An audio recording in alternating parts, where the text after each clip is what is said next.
Assalamualaikum warahmatullahi wabarakatuh. Izin memperkenalkan, nama saya Muhammad Nurizki dari kelas 12C. Di sini saya akan menjelaskan apa itu tajasus. Bang, tajasus siapa yang nama sus? Bukan. Ini benar-benar tajasus. Tajasus secara bahasa berasal dari bahasa Arab yang berarti mencari-cari, menyelidiki, atau mengintai suatu dengan sembunyi-sembunyi. Kata ini menggambarkan tindakan dan memperhatikan dan mencari informasi tentang orang lain secara diam-diam tanpa sepengetahuan mereka.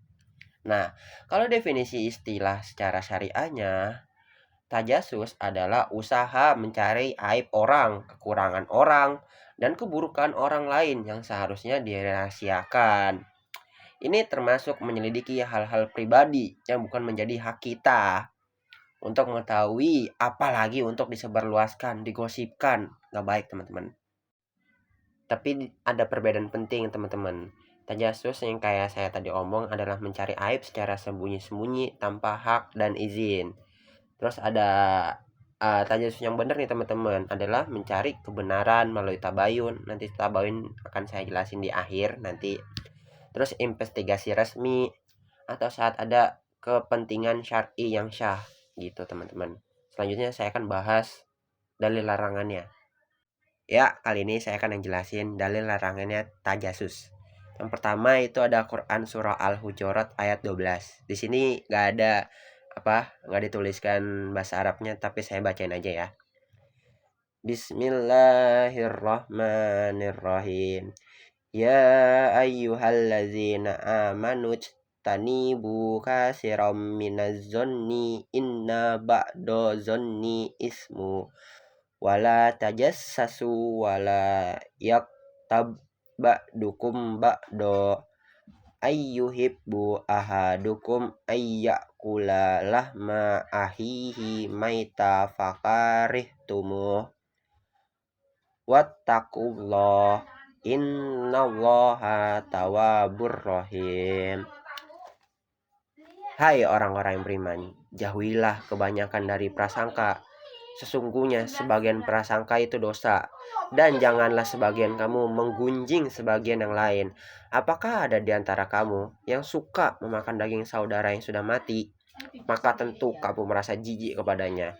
Dan bertakwalah kepada Allah Subhanahu wa taala. Sesungguhnya Allah Maha Penerima Taubat lagi Maha Penyayang. Terjemahan yang menunjukkan keharaman menggunjing dan mencari aib orang lain dengan jelas. Itu adalah Quran surah Al-Hujurat. Ya, baik, kali ini kita akan membahas contoh dari tajasus. Di era digital, banyak berbagai bentuk tajasus yang mungkin tidak kita sadari sebagai perbuatan terlarang. Yang pertama nih, dan yang paling sering adalah stalking media sosial orang. Mengamati secara berlebihan akun media sosial orang lain tanpa izin, mencari informasi pribadi atau mengintai aktivitas mereka secara diam-diam untuk mencari kekurangannya. Habis itu jadi bahan obrolan di kelompok kalian. Itu sangat amat gak baik, teman-teman. Gak boleh stalking media orang, kecuali untuk hal yang positif. Kalau cuma buat gibahin, domongin, itu gak boleh. Oke. Terus selanjutnya itu adalah menyadap chat atau pesan orang. Membuka handphone atau akun orang lain tanpa izin untuk membaca pesan pribadi, chat, atau komunikasi yang seharusnya dirahasiakan, yang seharusnya kamu nggak tahu. Contoh nih, kamu ini baterai HP kamu habis, terus kamu minjem HP dong buat ini misal TikTokan atau main game, tapi kamu malah buka ke chat WA-nya, chat apanya, chat ininya, yang seharusnya kamu nggak tahu, itu bukan ranah kamu. Nah, itu nggak boleh. Oke, selanjutnya yang ketiga adalah mendengar percakapan orang lain. Itu nggak boleh juga, teman-teman. Itu termasuk tajasus. Secara sengaja mendekat atau memasang telinga untuk mendengar pembicaraan pribadi orang lain yang tidak ditujukan tentang kita, itu nggak boleh, teman-teman. Nah, perlu diingat juga mencari informasi untuk kepentingan yang dibenarkan syariat, seperti investigasi hukum atau melindungi masyarakat dari bahaya, itu tidak termasuk tajasus ya, teman-teman. Yang dilarang adalah mencari aib untuk tujuan negatif atau kepuasan pribadi untuk disebarluaskan lagi, itu nggak boleh teman-teman. Oke?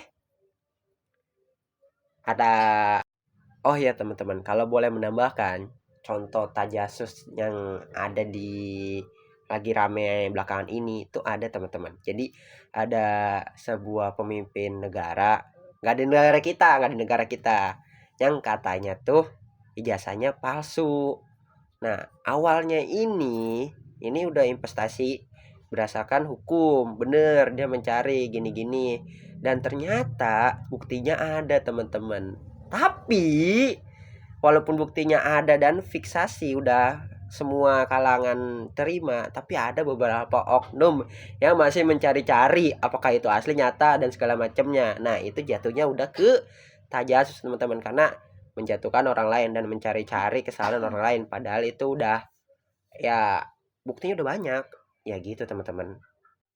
Nah, ini slide terakhir teman-teman. Cara menghindari sifat tajasus. Menjaga diri dari perbuatan tajasus memerlukan kesadaran dan upaya terus-menerus. Berikut adalah beberapa tipe praktis yang dapat kita terapkan dalam kehidupan sehari-hari kita untuk menghindari sifat tajasus. Yang pertama adalah tabayun. Jika mendengar sesuatu tentang orang lain, jangan langsung percaya atau menyebarluaskannya. Cari kebenarannya dengan yang sopan dan benar. Tanyakan langsung kepada yang bersangkutan dengan niat baik, bukan untuk menggali aibnya lagi, bukan untuk mencari informasinya lagi terus nanti disebarluaskan, itu nggak boleh lagi teman-teman. Terus kita lanjut ke hormati privasi orang lain. Akui bahwa setiap orang memiliki hak atau privasi mereka. Jangan masuk ke ruang pribadi tanpa izin. Jangan membuka barang atau dokumen pribadi orang lain, dan jangan memaksakan diri mengetahui hal-hal yang tidak perlu kita ketahui. Jadi nggak boleh teman-teman, kayak yang tadi saya bilang contohnya. Misal kita dipinjemin HP, terus kita ngebuka apa gitu, galeri, ngebuka WA, chat WA, ngebuka gitu segala macamnya. Barangkali bener. Selanjutnya itu adalah mawas diri dan evaluasi diri. Fokuskan perhatian pada kekurangan dan aib diri sendiri aja teman-teman. Nggak perlu kita buat nyari orang lain terus dikasih umbar-umbarkan gitu. Perbaiki diri kita terlebih dahulu sebelum menilai orang lain. Bener, karena diri sendiri adalah yang terbaik. Ingatlah sabda Nabi Muhammad SAW. Maukah aku tunjukkan orang yang haram masuk neraka? Itu orang yang lemah lembut, mudah berdamai, dan menjaga dirinya dari mengganggu orang lain. Keren banget ya hadisnya. Dan yang terakhir teman-teman adalah perbaiki niat dan sikap. Ubah niat dari mencari keburukan menjadi kebaikan. Bersikap baik, toleran, dan penuh kasih sayang kepada sesama. Jika mengetahui aib orang lain, tutupi, jangan lu malah sebarin lagi. Karena Allah akan menutupi aib kita juga di hari kiamat teman-teman. Oke. Nah, ini ada hadis yang terakhir, penutupan. Dari ini hadis riwayat Muslim. Barang siapa yang menutupi aib saudaranya di dunia, maka Allah akan menutupi aibnya di akhirat. Ini hadis terbaik malam ini teman-teman. Oke, mungkin sekian dan gitu aja. Kurang lebihnya mohon maaf. Wassalamualaikum warahmatullahi wabarakatuh. Dadah.